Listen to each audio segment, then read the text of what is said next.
नमस्कार, मैं हूं आशुतोष और आप देख रहे हैं एजेंडा। दिलचस्प बात यह कि इन दिनों अगर आप ट्विटर पे नहीं है या फिर आप फेसबुक पे नहीं है या अगर आप किसी दूसरे सोशल नेटवर्किंग साइट्स पे नहीं है तो यानी मतलब आप आउटडेटेड है, आप किसी पुरानी दुनिया के इंसान हैं और आपका कोई सोशल स्टेटस नहीं।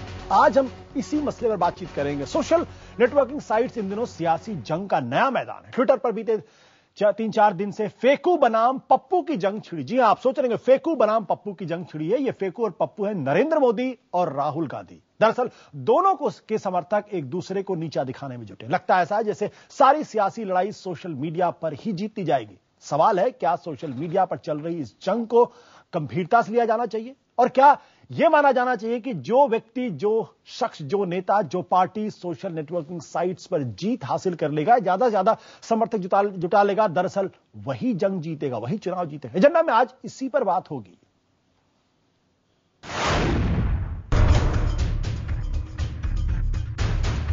सियासी बहस के नए अड्डे के तौर पर उभरा है सोशल मीडिया, जहां जंग लड़ी जा रही है काल्पनिक किरदारों के सहारे।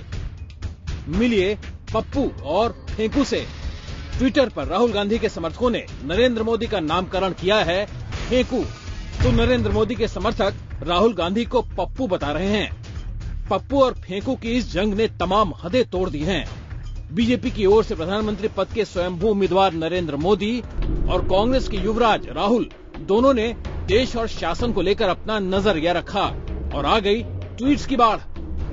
फिक्की की महिला विंग को संबोधित कर रहे मोदी पर राहुल गांधी के समर्थक ने फेंकू अकाउंट से ट्वीट दागा। नरेंद्र मोदी महिलाओं की चिंता करते हैं। उन्होंने माया कोडनानी को महिला और बाल विकास मंत्री बनाया, जो नरसंहार के लिए जेल में है। तो ओबामा के अंदाज में टहल टहल कर भाषण दे रहे राहुल पर पप्पू अकाउंट से कमेंट गिरा। मैं तो आज से राहुल गांधी का डाई हार्ड फैन हो गया। राजू श्रीवास्तव और सुनील पाल से बोर हो गया था।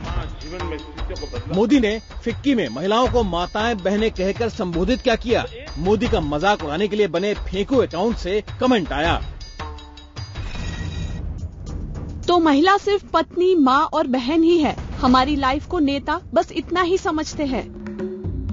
वहीं राहुल के सीआईआई के संबोधन में किए गए वादे पर पप्पू की ओर से तीखा ट्वीट भी देखिए। राहुल ने सीआईआई से कहा कि मैं लौट कर आऊंगा। सीआईआई परेशान हो गई। तभी किसी ने याद दिलाया कि ऐसा ही एक वादा राहुल ने यूपी की जनता से भी किया था। लेकिन ये टिप्पणियां कई बार मर्यादा की हदें लांघ जाती हैं, लेकिन नेता इन्हें नजरअंदाज कर सोशल मीडिया में पैठ बढ़ाने में जुटे हैं। मोदी तो सोशल मीडिया को कम्युनिकेशन के सबसे मजबूत हथियार की तरह देखने लगे हैं। फेसबुक पर और ट्विटर पर बहुत बड़ी मात्रा में आपसे जुड़ी हुई महिलाओं ने संपर्क किया। इतना ही नहीं, कई सारे सवाल भी पूछे और बहुत सारे सुझाव भी दिए। और मैं इस सोशल मीडिया टेक्नोलॉजी का आभारी हूं, जिसके कारण मैं इतनी बड़ी मात्रा में माताओं बहनों से कनेक्ट कर पाया।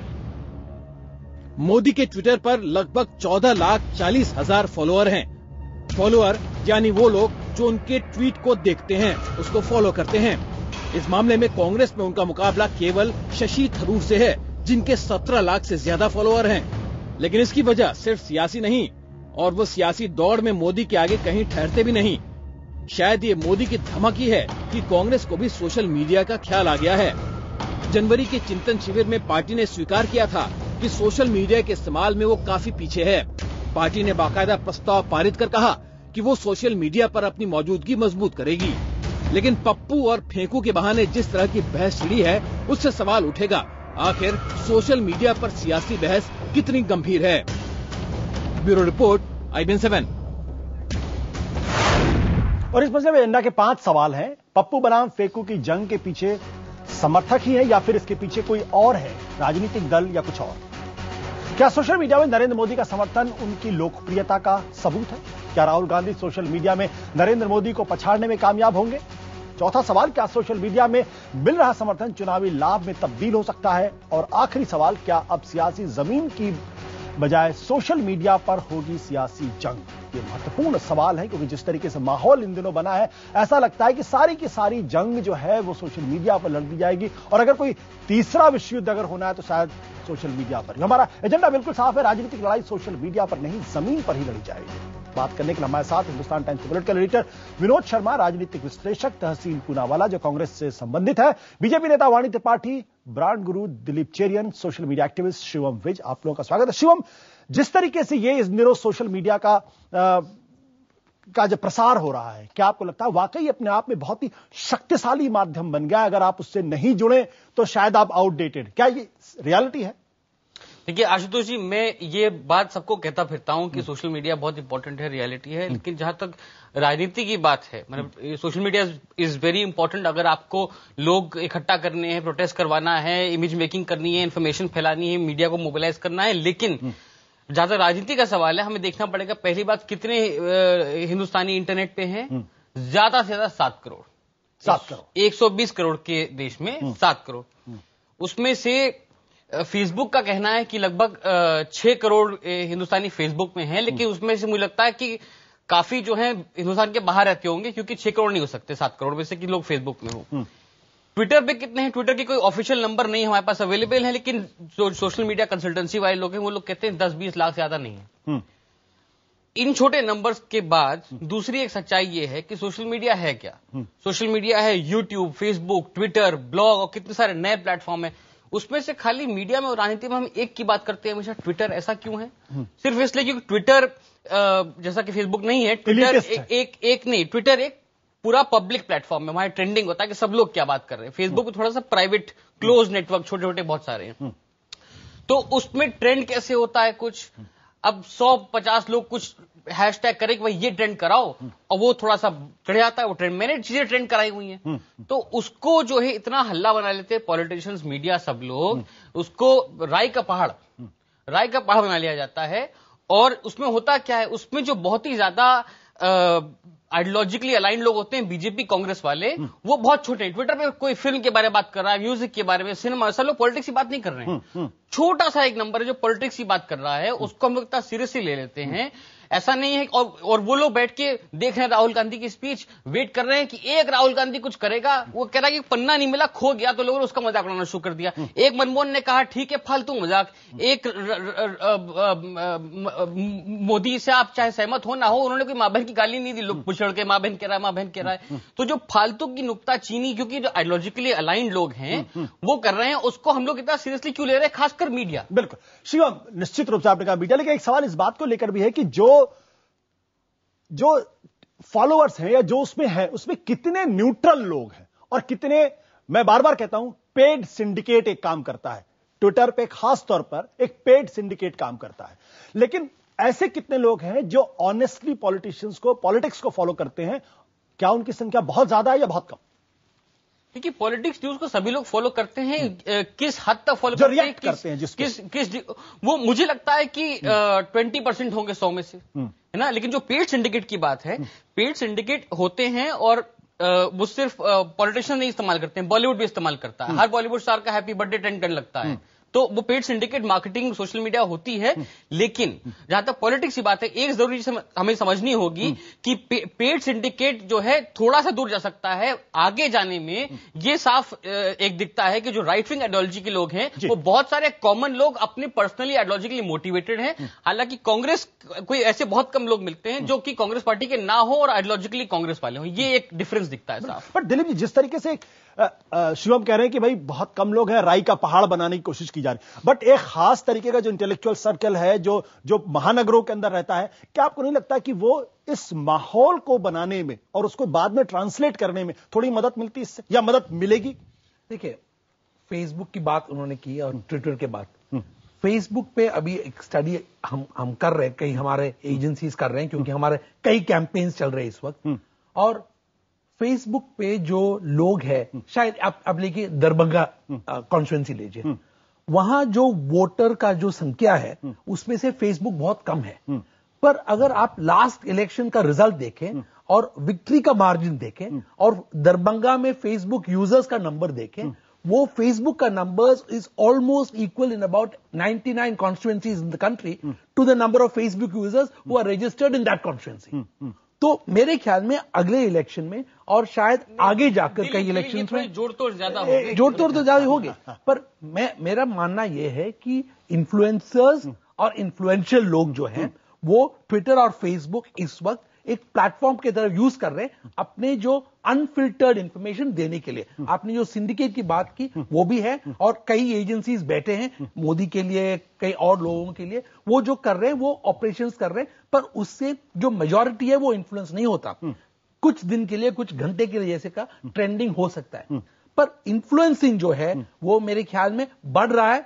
शायद इस इलेक्शन में उसका पहला हम देखेंगे, उसका इफेक्टिवनेस मेजर कर पाएंगे इस इलेक्शन के बाद। बट विनोद शर्मा, एक पॉलिटिकल रिपोर्टर होने के नाते, एक लंबा पॉलिटिकल करियर होने के नाते, क्या ये इंडिकेट करता है, क्योंकि अगर आज की तारीख में अगर हम देखें फेकू बनाम पप्पू, भले इसको मजाक के टर्म्स में लें, बट हकीकत ये है कि ये पूरी की पूरी लड़ाई जो राष्ट्रीय पटल पर नजर आती है वो एक नरेंद्र मोदी बनाम राहुल गांधी। और अगर सोशल नेटवर्किंग साइट्स अगर इसको रिफ्लेक्ट करते हैं, यानी कहीं ना कहीं भविष्य का या जो मौजूदा राजनीति है उसके स्पंदन की तरफ इशारा करता है ये। देखिए, मतलब आप इसको इस तरीके से निगेट भी नहीं कर सकते। नहीं, पहले दो तीन बातें। एक तो जो सोशल मीडिया का यूनिवर्स है वो पॉलिटिकल यूनिवर्स के मुकाबले बहुत छोटा, निमित्त मात्र है। 6 करोड़ फेसबुक, लगभग 2 करोड़ मेरी जानकारी के अनुसार ट्विटर पे लोग हैं इस देश में, और उसमें से बहुत से सॉक पपेट्स हैं, फेक आइडेंटिटीज हैं। आप जिसे सिंडिकेट बोल रहे हैं उसका ओरिजिनल है सॉक पपेट्स। ये CIA ने तालिबान से जो साया वॉर थी उसके लिए इस्तेमाल किए, क्योंकि तालिबान भी करते हैं। तो बहुत सी आइडेंटिटीज एक ही बात कह रही है।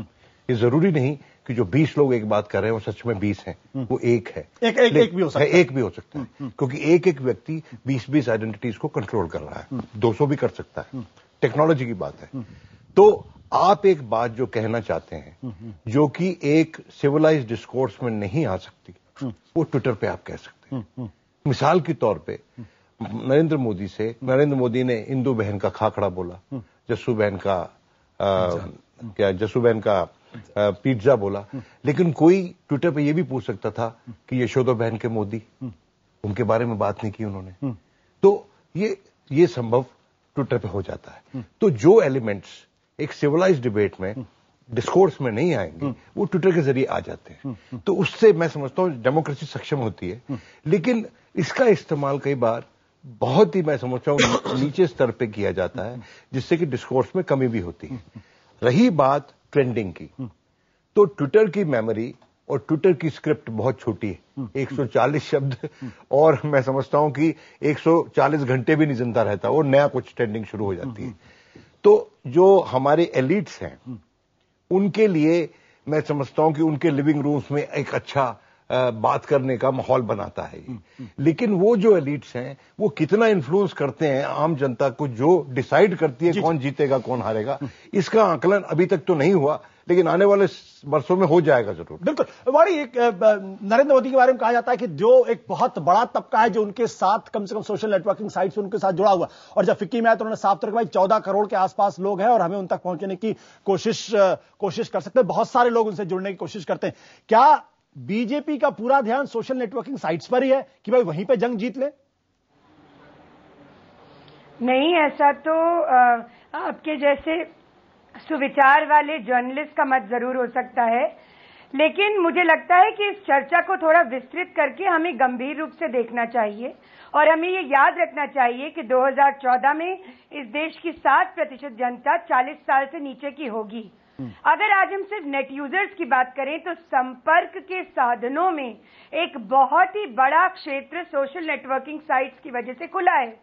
अगर मैं अपना ही एग्जांपल दूं, और अभी मैंने देखा कि दिलीप जी ने कुछ देर पहले ट्वीट किया था, वो मेरे ट्विटर पे भी हैं, मैं भी उन्हें फॉलो करती हूं, वो भी मुझे फॉलो करते हैं। आपके एजेंडा के टॉपिक को लेकर उन्होंने अभी 10 मिनट पहले ट्वीट किया था, और 30 सेकंड में 30 ओपिनियंस, जो देश के युवाओं की ओपिनियन है, एक बहस को लेकर फौरन पता चल जाती है। अगर कोई उसको गलत रूप से इस्तेमाल कर रहा है तो बिल्कुल उसकी भर्त्सना होनी चाहिए, लेकिन सवाल यह है कि कोई भी राजनीतिक दल ही नहीं, सामाजिक और परिवर्तन को लाने की क्षमता वाला ये एक साधन है। जब जब संपर्क सूत्रों की हमने बात की है, जब न्यूज़पेपर का जब इजाद हुआ था तब भी ये बातें हुई थी, जब रेडियो इजाद हुआ था तब भी ये बात हुई थी। हमारी पार्टी ने तो एसएमएस का बहुत पुरजोर इस्तेमाल किया था बहुत साल पहले चुनाव में।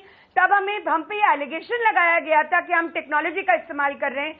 आज हम राष्ट्रीय पटल पर उसकी चर्चा कर रहे हैं। तो मैं ये कह रही हूं कि ये युवाओं की आवाज भी है और इसको लेकर हमें बहुत ही गंभीरता से इसकी विवेचना करनी चाहिए। ये सिर्फ एक राजनीतिक विषय नहीं है, ये देश में ओपिनियन मेकिंग का एक बहुत बड़ा टूल है, बहुत बड़ा यंत्र है।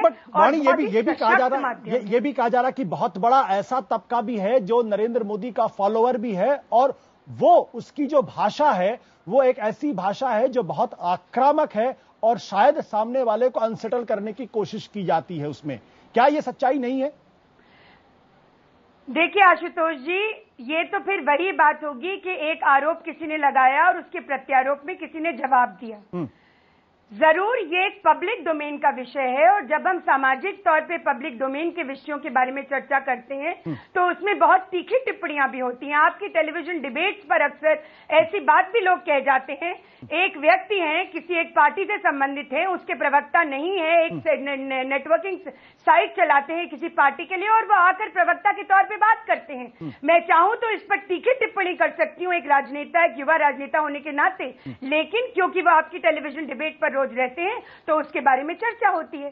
तो अगर भाषा की तीखे प्रहार की बात करें तो ये तो दोनों तरफ से ही होती है और इसे सिद्ध नहीं किया जा सकता कि कौन किस डोमेन में बैठकर किसके लिए चर्चा कर रहा है। मैं फिर कह रही हूं, इसकी गंभीरता को हमें समझना चाहिए कि जब हम विषय वस्तु के बारे में बात कर रहे हैं तो उस विषय वस्तु में होने वाली चर्चा देश के युवाओं की आवाज है, उसको नहीं नकारा जा सकता। बिल्कुल, आप कह रहे हैं देश की युवाओं की बात।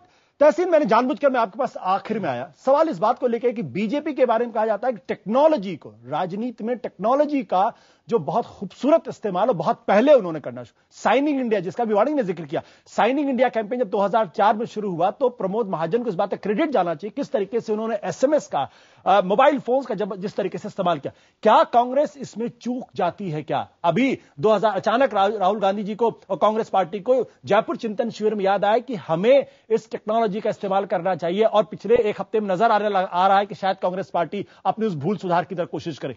कांग्रेस इस तरीके से क्यों नहीं कर पाती? आशुतोष जी, यही बीजेपी थी जिसने कंप्यूटराइजेशन का विरोध किया था। किस टेक्नोलॉजी की बात कर रहे हो? यही बीजेपी थी जो प्रमोद महाजन स्पेक्ट्रम बांट रहे थे मिठाई की तरह, ये बीजेपी अब बात कर रही है। तो लेट्स नॉट, मैं कह रहा हूं अब टेक्नोलॉजी आगे थी इस मामले में। अगर इस देश में टेक्नोलॉजी रेवोल्यूशन किसी शख्स ने लाया, इसमें कोई दो राय नहीं, वो है राजीव गांधी। इन्होंने लोगों को एम्पावर किया और सरकार की पॉलिसी जो इस सरकार के दौरान 300 मिलियन यूजर्स से 900 million users mobile phone technology, mobile phone जिनके पास पहुंचा है, जिसकी वजह से आज सोशल मीडिया सबके मोबाइल पर है, जैसे वानी जी कह रही थी। अब सवाल है सपोर्टर्स के, और यहां पर मैं शिवम जी से थोड़ा डिसएग्री करता हूं। यस, सोशल मीडिया पर राइट विंग सपोर्टर्स आइडियोलॉजी के लिए, बट मेरे जैसे हमारे जैसे सपोर्टर्स भी है जो एक हिंदुस्तान में बिलीव करते हैं, एक इंक्लूसिव हिंदुस्तान में, एक नेहरूवियन हिंदुस्तान में जो सबको साथ ले चलता है। हम इसलिए सोशल मीडिया पे, जिस तरह से हम आपके चैनल पर डिबेट करना चाहते हैं, हम सोशल मीडिया पर सवाल उठा रहे, एक नरेंद्र मोदी पर जो तरह तरह के झूठ बोले जा रहे हैं, हम सवाल उठा रहे हैं। जमहूरियत में डिबेट का होना बहुत ज्यादा जरूरी है, हम सवाल उठा रहे हैं। लेकिन आशुतोष जी, मैं आपको आशुतोष जी मैं उसका जवाब देता हूं। उसके पहले आशुतोष जी, मैं आपको फॉलो करता हूं ट्विटर पर, और काफी बार आपने एग्जैस्परेशन व्यक्त किया है किस तरह के आपको, जिस तरह से लोग आपके ओपिनियंस पर रिएक्शन, दोनों तरफ से लोग अटैक करते हैं। बट अगर आप देखोगे, कांग्रेस के जो समर्थक है, they do not use abusive language, वो इस तरह की लैंग्वेज का प्रयोग नहीं करते जिस तरह से राइट विंग लैंग्वेज होता है, जवाब नहीं होता है, जिस तरह से राइट विंग लैंग्वेज। तो इस पहले मैं इस बात को, क्या कांग्रेस जो है टेक्नोलॉजी के इस्तेमाल में, सोशल नेटवर्किंग साइट्स के इस्तेमाल में पीछे रह गई क्या? अब हाँ, क्यों? यस, ये बात सही है कि कांग्रेस की कोई ऑर्गेनाइज सेटअप नहीं है सोशल मीडिया के लिए, जिस तरह से नरेंद्र मोदी की ऐप को सेटअप है, जिस तरह से नरेंद्र मोदी के 50% फेक अकाउंट्स है, कांग्रेस का ऐसा कोई सेटअप नहीं। मैं झूठ कहूंगा अगर मैं कहूंगा हम कांग्रेस के लीडर्स को नहीं मिलते, उनसे राय नहीं लेते। ये जानना जरूरी है क्योंकि हम मानते हैं हमारी सरकार है, उसके हम जो अचीवमेंट्स उसे फैलाना चाहते, सवाल उठाने। तो आई वुड लाई अगर मैं कहूं हम उनसे नहीं मिलते, उनसे हम प्रेरणा नहीं लेते, बट कोई भी ऑर्गेनाइज सेटअप नहीं है, बट नरेंद्र मोदी का ऐप को सेटअप है। बिल्कुल शिवम, ये जो एब्यूजिव लैंग्वेज है, क्या इसको ये कहें कि अपने आप में एक सोशल फिनोमिनन है, या अपने जो अपोनेंट्स हैं उनको अनसेटल करने की कोशिश की जाती है इसमें? और फेकू और पप्पू ये बहुत अच्छे शब्द नहीं है, ये बड़ा व्यंग्यात्मक शब्द है और दूसरे की खिल्ली उड़ाने वाले शब्द है। अगर एक तरफ से पप्पू शब्द का इस्तेमाल करके राहुल गांधी खिल्ली उड़ाई जा रही, दूसरी तरफ से फेकू शब्द का इजाद किया गया कि तुम्हारी भी खिल्ली में उड़ा सकता हूं। आशुतोष जी, आप इस चैनल में बैठ के या किसी अखबार का संपादक फेकू और पप्पू शब्दों का प्रयोग नहीं करेंगे, लेकिन शायद पान की दुकान पे नुक्कड़ पे लोग करेंगे, अरे वो तो फेकू नेता है, वो तो पप्पू है ना? तो वो ट्विटर फेसबुक से पान के दुकान की जो गपशप है वो एक तरीके से रिटन वर्ड में आ गई है, तो इसलिए थोड़ा भाषा का। लेकिन इंटरनेट की शुरुआत से दुनिया भर में एक ये फीचर है कि ये ट्रोलिंग होती है, और जो खासकर की जो हिंदुत्व ट्रोल है, मैंने देखा है कभी कभी उन्होंने साफ बोला है कि वो जो ट्रोलिंग करते हैं, जो अब्यूज करते हैं, जो मतलब सिर्फ गाली गलौज नहीं है बात यहाँ पे, बात यहाँ जिस जो उनका लड़ाई करने का ढंग है वो उसका एक पर्पस है, और पर्पस ये है जैसा कि आपने कहा कि दूसरी साइड को पीछे ढकेलना, अपने ट्रोलिंग के स्टाइल से आगे बढ़ना। और ये एक बहुत ही इंपॉर्टेंट ये अब्यूजिव लैंग्वेज जो है बहुत ही इंपॉर्टेंट टूल रहा है। सिर्फ इंडिया में है या नहीं, ये इंटरनेट में, सिर्फ पॉलिटिक्स में, हर आप किसी भी तरीके का डिबेट हो जहां की लोग पोलराइज रहते हो, जहां पे स्ट्रांग ओपिनियन हो, ये होता है ये अब्यूजिव लैंग्वेज। लेकिन ये बात सच है, वाणी जी थोड़ा मुझसे सहमत नहीं होंगी कि जो हिंदुत्व सपोर्टर है, मोदी सपोर्टर हैं, वो ज्यादा ऐसी भाषा का प्रयोग करते हैं। लेकिन हालांकि आजकल हिंदुत्व वाले भी कह रहे हैं कि संजय झा वगैरह भी कैसी भाषा इस्तेमाल करते हैं, तो वो थोड़ा शायद अब बैलेंस आ रहा है। संजय झा ने कभी संजय झा का एक ट्वीट मैं नहीं कह रहा हूं आशुतोष जी, एक और मजेदार बात सुनिए। एक मजेदार बात यह है कि जब अभी हाल ही में जब कांग्रेस ने शुरू किया कि सोशल मीडिया में हम भी बोलेंगे, तो हिंदुत्व साइट का ट्विटर पे कहना यह है कि कांग्रेस ने एक ट्विटर नरेगा प्रोग्राम शुरू कर दिया है, लोगों को एम्प्लॉयमेंट दिया जा रहा है। वाणी, आप इसका जवाब देना चाहेंगे? जो बात शिवम ने उठाई है, he is an independent objective person, इनका किसी पॉलिटिकल पार्टी से कोई लेना देना नहीं, ही इज अ ब्लॉगर। देखिए आशुतोष जी, मैं पहले तो जो आपके कांग्रेस के प्रवक्ता जो बैठे हैं वो जो कह रहे थे, यही बात संजय झा ने पिछले कुछ दिनों पहले, और उन्हें वापस लेने पड़ी वो बात करते हैं। मैं अपने पैनल से रिक्वेस्ट करूंगा किसी आदमी का नाम नहीं जो यहाँ पे मौजूद नहीं। एक मिनट, नहीं ठीक है, मैं ये कहना चाहती हूँ फेक अकाउंट की बात नहीं, मुझे बोलने का मौका मिलना चाहिए आशुतोष जी, ये बात गलत है। मैं आपकी डिबेट पर आई हूँ, मुझे बोलने का मौका मिलना चाहिए। बिल्कुल इसी तरह से क्रोधित हो जाते हैं। फेक अकाउंट की बात जिस तरह से स्वीपिंग स्टेटमेंट देकर की जाती है, क्या कांग्रेस पार्टी ने कोई इन्वेस्टिगेटिव एजेंसी लगाई है कि इन्हें पता है कि मोदी जी के कितने सारे फॉलोअर्स फेक अकाउंट्स के हैं? इनके पास क्या एविडेंस है? राष्ट्रीय टीवी पे एक नेशनल डिबेट पे इस तरह की बैठकर स्वीपिंग स्टेटमेंट देना, ये बहुत ही, I take strong objection to this. और ये वही बात है कि जिस तरह से ये कहना कि हिंदुत्ववादी सपोर्टर्स, एक शब्द कॉइन हुआ है इंटरनेट हिंदूज, किस तरह की बातें कर रहे हैं हम?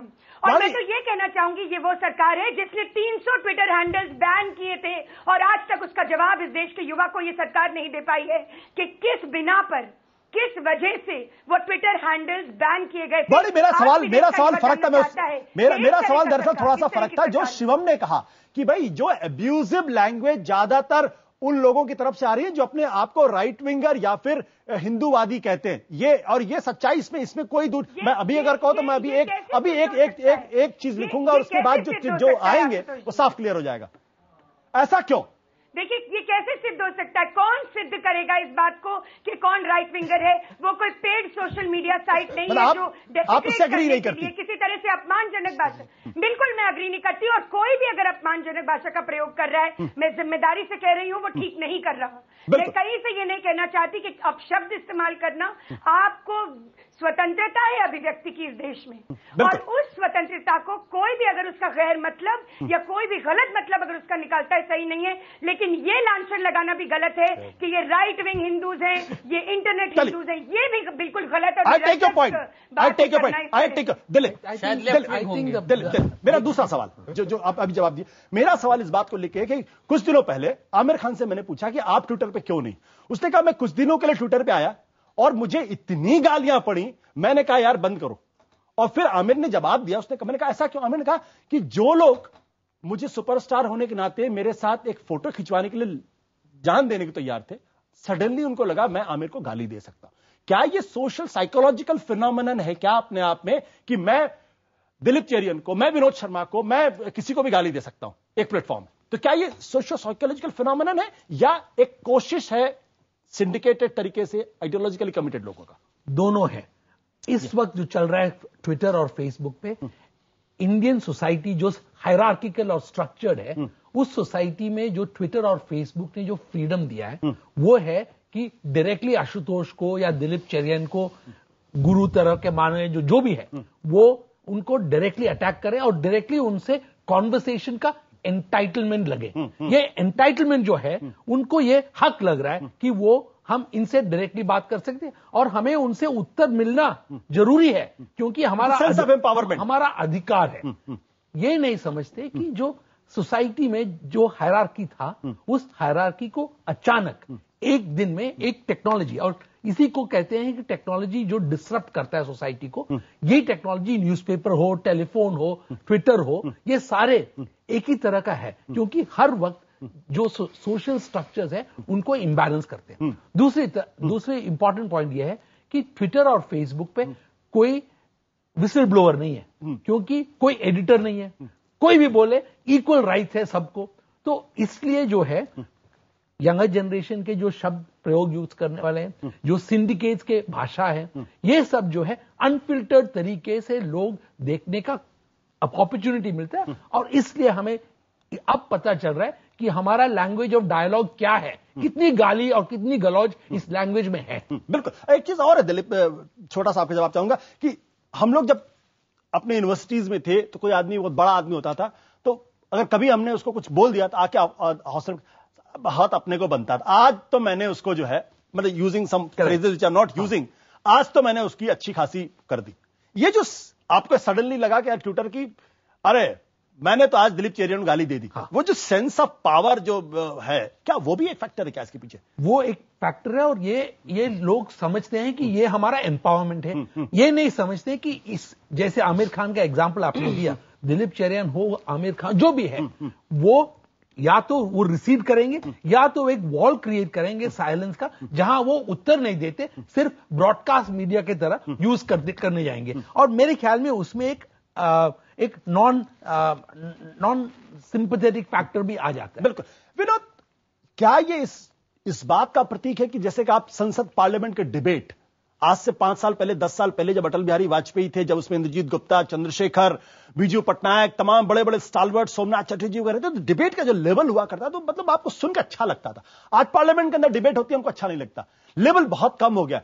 तो 2 कारण हो सकते हैं, एक सोसाइटी के अंदर इंटॉलरेंस कम हो गया, दूसरा जो जिस तरीके के नेता आने चाहिए उस तरीके के नेता नहीं आ रहे, और वो रिफ्लेक्शन कहीं ना कहीं हमारा जो है वो सोशल नेटवर्किंग साइट्स पे नजर आ रहा है। यानी जो पॉलिटिकल जो क्वालिटी ऑफ पॉलिटिक्स है वो कम हुई है, वेंटिलेशन, सोशल डिस्कोर्स कम हुआ है। वेंटिलेशन तो ये है, ये बहुत बड़ा वेंटिलेटर है। यहां पर एक आम आदमी अपने आप को बड़े बड़े सेलिब्रिटीज के बराबर पाता है और उससे सवाल पूछ सकता है, उसको गाली भी दे सकता है।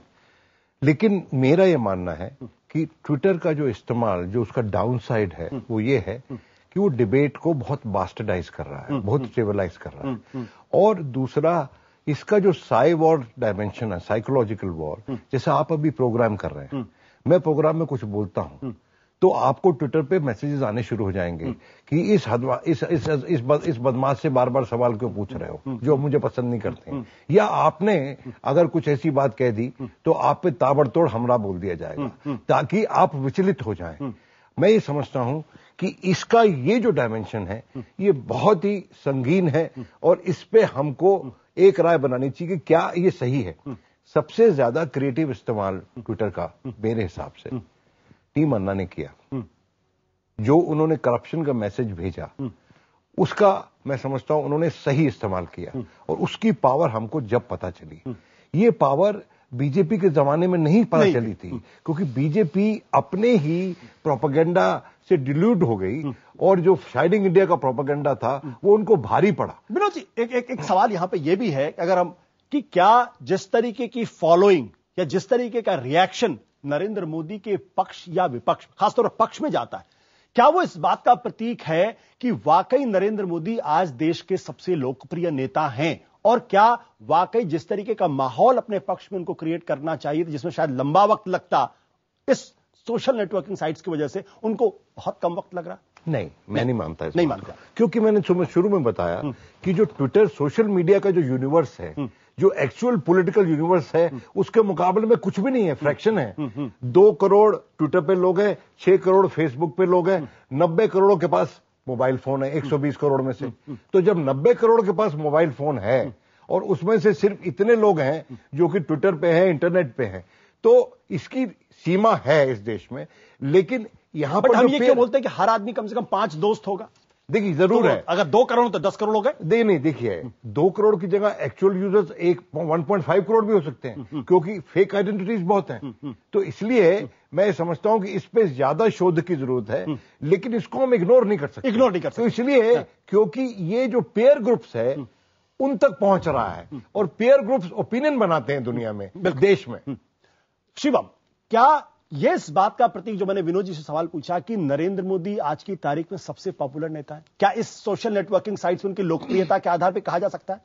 देखिए, पॉपुलर है नहीं तो ये तो इलेक्शन में बताएगा कितनी स्टेट में बीजेपी की प्रेजेंस है, आप पॉलिटिकल स्टेटमेंट वो सब अलग बात है। नहीं, हाउ कैन यू जज पॉपुलैरिटी? मतलब आप ट्विटर से, आप एक्सपर्ट है उसके। नहीं, यू कैन नॉट जज पॉपुलैरिटी लाइक दिस। मैंने जैसा को बताया क्वेश्चन मार्क की ट्रेंडिंग टॉपिक को पूरा हर समय आगे करना, उसको मतलब मैनिपुलेशन इज रॉन्ग वर्ड, पर उसको एक तरीके से यूज करना बहुत आसान है। लेकिन मोदी जी का जो एक इंटरनेट फिनोमेना है, उसका एक इम्पैक्ट ये रहा है कि जो अनएक्सेप्टेबिलिटी से एक्सेप्टेबिलिटी पे लाना, हर बात का जवाब देना। नरेंद्र मोदी के खिलाफ आप कोई भी आर्ग्यूमेंट लाइए इंटरनेट के किसी कोने पे, 24 घंटे के अंदर आपको इतना लंबा जवाब मिल जाएगा, किसी मोदी सपोर्टर से, किसी ब्लॉग से, ऑफिशियल अनऑफिशियल कुछ भी। तो वो एक जो उनको लगता है कि मीडिया ने उनको बिल्कुल अनटचेबल बना दिया था, उस इमेज को चेंज करने में इंटरनेट का बहुत ही क्रिएटिव रोल रहा है। और जो अभी उन्होंने कहा कि टी मन्ना ने सबसे ज्यादा क्रिएटिव यूज किया, आई थिंक मोदी उनके सपोर्टर से ज्यादा क्रिएटिव यूज किया। As an objective observer, Rahul Gandhi ज्यादा पॉपुलर है या Narendra Modi social networking sites में? पॉलिटिकली करेक्ट आंसर मत दीजिएगा। कंपटीशन है ही नहीं इसमें तो। मतलब कोई कंपटीशन है? मोदी बहुत आगे हैं, मतलब कोई कंपटीशन ही नहीं। तो मतलब मोदी बहुत आगे है। जो लोग मोदी के सपोर्टर नहीं भी हैं, वो भी कहते हैं कि यार ये राहुल गांधी क्या है, कुछ तो अकल होती। But that's a different thing. देखिए, मैं इस सवाल का जवाब देना चाहूंगा। राहुल गांधी ट्विटर पे है ही नहीं, तो यू कैन नॉट कंपेयर। क्यों नहीं है? एक सेकंड, उसका जो आंसर है, you can not compare apples and oranges. Narendra Modi Twitter पर है, क्या नरेंद्र मोदी खुद ट्वीट करता है या ऐप को ट्वीट करता है? ट्विटर पे कौन सक्सेसफुल होता है? आशुतोष जी, मेरा जवाब सुन लीजिए 2 minute. Obama, Shashi Tharoor India के, ये जो लोग हैं, ये अपनी पर्सनल लाइफ रिवील करते, ये अपने प्रॉब्लम्स रिवील करते, ये एक पर्सनल टच लाते। ट्विटर से एक अपनापन होता है। दैट्स वाई इनके इतने सारे ऑर्गेनिक फॉलोअर्स हैं। नरेंद्र मोदी मिनिमम वेजेस के सबसे बड़े सपोर्टर है, क्योंकि मिनिमम वेजेस पर उन्होंने लोगों को हायर किया ट्वीट करने के लिए। इसके लिए उनकी जो आर्ग्यूमेंट्स है और जो लोगों की आइडियोलॉजी है, एब्सोल्युटली मिनिमम है। उनका पेड ट्विटर वो है 40% से 50% फेक है, नंबर 1। नंबर 2, आपने राहुल गांधी पर सवाल पूछा, वो क्यों ट्विटर पर नहीं, ये मुझे नहीं पता, लेकिन हर नेता का अलग अलग तरीका होता है to reach out his audience.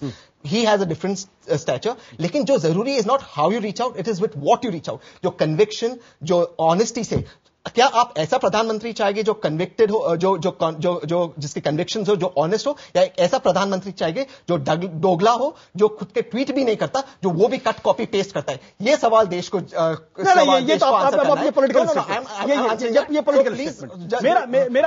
मेरा सवाल ये कि अगर आप यूथ से कनेक्ट करना चाहते हैं तो राहुल गांधी सुषमा स्वराज ट्विटर पे है, लीडर ऑफ उसका जवाब देता हूं। नरेंद्र मोदी लगातार आप उनसे अग्री करिए, डिसएग्री करिए, एक अलग सवाल। करेक्ट। अगर आप वो ट्विटर पे हमेशा जवाब देते हैं, आपको जवाब देता हूं, लोग उनसे कनेक्ट करते हैं। जवाब आपको देता हूं क्योंकि ये आपके स्टूडियो का डिस्कशन कभी नहीं होगा। राहुल गांधी उन यूथ से कनेक्ट करता है जो वीवर्स है उत्तर प्रदेश में, चाहे उन्हें वोट मिले या ना मिले, इलेक्शन जीते हार जीते। मैं एक न्यूट्रल इंसान की तरह कह रहा हूं। उन यूथ से कनेक्ट करता है डायरेक्टली, वो उन यूथ से कनेक्ट करता है डायरेक्टली जो जिसके थ्रू वो ऑर्गेनाइजेशन को रिस्ट्रक्चर करता है, जिससे एक चाय वाले का बेटा कांग्रेस यूथ कांग्रेस का प्रेसिडेंट बनता है, जिससे एक वेटर का लड़का Youth Congress. That is real connection, not paid accounts from APCO. APCO एक ऐसी कंपनी जो डिक्टेटर्स को सपोर्ट करती है और आर्म्स बेचती है। तहसीन वाणी, आप जवाब देना चाहेंगे? मैं बिल्कुल जवाब देना चाहूंगी और मुझे बहुत अच्छा लगा कि कांग्रेस के हमारे इस युवा प्रवक्ता ने पूरी तरह से ये राज खोल दिया कि किस तरह से यूथ की कनेक्टिविटी को लेकर कितना सम्मान है, जैसा कि मैंने पहले कहा था। लेकिन मोदी जी के बारे में एक बात और मैं आपको याद दिलाना चाहूंगी, वो सिर्फ ट्विटर पर या और फेसबुक पर नहीं है। गूगल हैंगआउट एक ऐसा कमाल का टूल उन्होंने इस्तेमाल किया था, जहां उन्होंने कई देशों में बैठे हुए युवकों से सीधा डायलॉग किया था, और आज उसके बाद में प्लानिंग कमीशन और चिदम्बरम जी को भी यूज करते हुए। तो लेकिन कितने लोगों की विजिबिलिटी होती है उसको लेकर, इसको भी याद रखना चाहिए। दूसरी बात बहुत अच्छी है, देश के युवा ने 16 दिसंबर के बाद भी सोशल नेटवर्क का इस्तेमाल किया था, और हमने दिल्ली में उस भयंकर कुकृत्य के बाद इतने सारे हमने विरोध प्रदर्शन देखे। वाणी जी, मेरा एक सवाल का जवाब दीजिए, क्या मोदी जी खुद ट्वीट करते हैं? तब भी देश का, मुझे बोलने दीजिए, जब आप बोल रहे थे मैंने कुछ भी नहीं कहा। आपसे सिंपल सवाल पूछा, उसका जवाब दीजिए। Please speak. Have the tolerance to listen to me. आप प्लीज बात बोलिए। Don't shout like all internet, don't shout like internet. यही सहिष्णुता आप में नहीं है, इसलिए आप देश के युवाओं की आवाज दबाने की कोशिश कर रहे हैं। देश के युवाओं की आवाज को मुखरित करने का प्रयास नहीं कर रहे हैं आप, नहीं कर रहे हैं आप, बिल्कुल।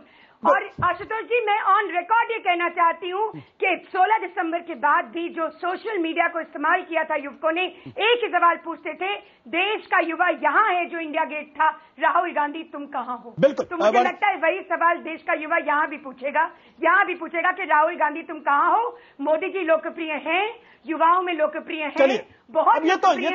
भारतीय जनता पार्टी इसको इस्तेमाल नहीं कर रही है, इस संवाद को आगे ले जाने का काम कर रही है। अब देखिए, ये एक ऐसा सवाल है जिसका जवाब तो अब लोकसभा चुनाव ही दे सकता है, हम आप बैठ के स्टूडियो में नहीं दे सकते। लेकिन दो छोटे छोटे सवाल दिलीप और विनोद जी आपसे। पहला सवाल इस बात को लेकर, क्या हम जो ट्विटर है या जो सोशल नेटवर्किंग साइट है इसको बहुत अंडर एस्टिमेट कर रहे हैं? क्योंकि जो इजिप्ट में जो रेवोल्यूशन हुआ या ढाका में जो भी चल रहा है, या पिछले दिनों रशिया के पिछले 20 साल की हिस्ट्री में सबसे बड़ी जो रैली निकली वो इसकी वजह से निकली। क्या इंडिया में हम इसको बहुत अंडर एस्टिमेट कर रहे हैं? अंडर एस्टिमेट कर रहे हैं सोशल मोबिलाइजेशन। ये वोटिंग पे ट्रांसलेट होगा कि नहीं, ये मेरे ख्याल में एक सवाल है जो इलेक्शन ही दिखाएंगे। और मुझे लगता है कि सोशल मोबिलाइजेशन जो होता है वो रैलीज के लिए, प्रोटेस्ट के लिए, वो बहुत एक्टिव है। और इसमें यंग जो वोटर्स है उनको रास्ते में लाने में और रोड्स में लाने में मेरे ख्याल में ये प्रयोग बहुत इफेक्टिव है, बहुत इफेक्टिव। विनोद जी, लेकिन हिंदुस्तान के अंदर जो ये सोशल नेटवर्किंग साइट है, फेसबुक रेवोल्यूशन जो इजिप्ट में हुआ, क्या हिंदुस्तान का लोकतंत्र में जिस तरीके से फ्रीडम ऑफ स्पीच है, वो हिंदुस्तान के लोकतंत्र के अंदर जो भी लोगों के अंदर गुस्सा है उसको निकालने में मदद करता है? और दरअसल कहीं ना कहीं ये स्टेटस कोइस्ट है। स्टेटस को देखिए, बात यह है क्योंकि ये कुछ लोगों के हाथ में है, ये तो किसी काश्तकार के तो हाथ में नहीं है। अगर इजिप्ट के अंदर अगर रेवोल्यूशन हो सकता है, अगर बांग्लादेश के अंदर अगर जो शाहबाग में जो मिलिटेंट इस्लाम अगर उसके खिलाफ लोग गुस्सा हो सकता है, तो क्या हिंदुस्तान का जो सोशल नेटवर्किंग साइट्स है ये अपने नेचर में रेडिकल नहीं है, स्टेटस कोइस्ट है? ये व्यवस्था को बनाए रखने में मदद करता है, क्योंकि लोगों का गुस्सा निकल जाता है, लोग गुस्से घर चले जाते हैं। नहीं, बात सही है, स्टेटस को बनाए रखने में शायद मदद करता है, नहीं मैं नहीं जानता हूं, क्योंकि जो फ्लैश मॉब फिनोमिनन है वो किसी का नहीं होता।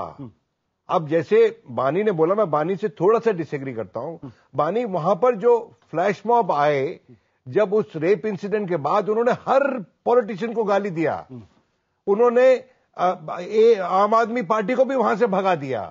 देखो, मैं सच्चाई बता रहा हूं तुमको, हम तो वहां थे। देखो, लेट अस नॉट डिसएग्री, लोगों के बीच थी Vinod ji, making my point थी, और ये नारा ये मेरा भोगा हुआ यथार्थ है। नो भाई, I know you your part. Vinod ji, बानी, देश का वो नेता जो युवाओं का नेता बनना चाहता है? कहाँ है वो देश का नेता? Where was the outreach? ये सवाल ट्विटर पे भी पूछा गया, फेसबुक पे भी पूछा गया। कर ही नहीं सकते कि और पॉइंट ऑफ व्यू कभी एक्सेप्ट नहीं करते। I am sorry Vinod ji. मैं राइट विंग इंटरनेट यूजर हूँ, ये मुझे अच्छा लगा अक्षय, और यही वो एविडेंस है, यही वो एविडेंस है शायद जो आप देना चाहते हैं। Accept another point of view. Yeah, this is not a Congress versus BJP phenomenon debate here. We are talking about the social media. So let's patiently listen to each other. मैं ये कह रहा हूं कि इसमें जो फ्लैश मॉब होता है बड़ा डिस्पैशनेट होता है, वो किसी का नहीं होता। वहां उस वक्त उस समय में जो समुंदर उफन रहा होता है भावुकता का, उसको अभिव्यक्ति देता है, और वो सबके लिए एक जागने का सिग्नल है। वो बताता है कि सोसाइटी के अंदर क्या मवाद पल रहा है, और उस मवाद का आप नोटिस लें और उसकी दवा दारू करें। इसलिए मैं समझता हूं जमहूरियत के लिए अच्छा है। जहां तक रही बात स्टेटस को बनाए रखने की, नहीं, स्टेटस को नहीं, वो स्टेटस को परपिट्रेट नहीं करता है। स्टेटस को तो वो कैपिटल परपिट्रेट करता है कि कैपिटल चाहता है कोई बड़े स्तर पे उत्तेजना ना फैले। तो उसके बाद जब ये एक मवाद बाहर निकलता है तो और जो यंत्र है और इंस्ट्रूमेंटेलिटीज है वो उसको कंटेन करने की कोशिश करती हैं। दिलीप, मेरे ख्याल में जो विनोद कह रहे हैं वो ठीक है, क्योंकि ये मीडिया जो है, ये जो नया तरीका है वो स्टेटस क्वेस नहीं है, और डेंजर ये है। और इस जो रेप केस के बाद जो गुस्सा दिखाया था लोग, इसी कारण से पार्लियामेंट में वो बिल जो पास हुआ है वो इतनी जल्दबाजी में पास हुआ है। मेरे ख्याल में ये सोशल मीडिया का एक इम्पैक्ट है, और जो एमपीज है जो स्टेटस को सिस्टम को करेक्टिव मेजर्स लेने के लिए मजबूर करता है, लेकिन सिस्टम को पूरी तरीके से चेंज करने के लिए बदलने के इंटरवेंशनिस्ट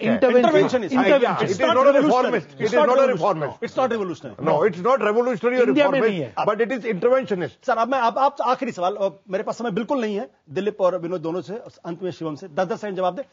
2004 में जिस तरीके से टेक्नोलॉजी का इस्तेमाल बीजेपी ने किया, shining India, shining India, shining India, क्या आज फिर बीजेपी वही गलती कर रही है? नहीं, मेरे ख्याल में ये रिपीटेड यूज से ही इस इंस्ट्रूमेंटालिटी का प्रयोग ठीक से होगा, और मेरे ख्याल में इसको एक्सपेरिमेंट करने का टाइम है। देखिए, बीजेपी ने एक प्रेसिडेंट सेट किया है, उन्होंने एक लीड ली है, कांग्रेस फॉलो कर रही है, अच्छी बात है। हम चाहते हैं सोशल नेटवर्क पे जो डिबेट हो वो बैलेंस्ड हो, दोनों पक्ष बराबर से अपनी अपनी आवाज उठाएं। तहसीन, मैं दिलीप जी और विनोद जी से बिल्कुल सहमत हूं। डिबेट जो है जमहूरियत में बैलेंस होनी चाहिए, और हर पॉइंट ऑफ व्यू, और नाराज नहीं होना चाहिए, हर पॉइंट ऑफ व्यू एक्सेप्ट होना चाहिए। और मैं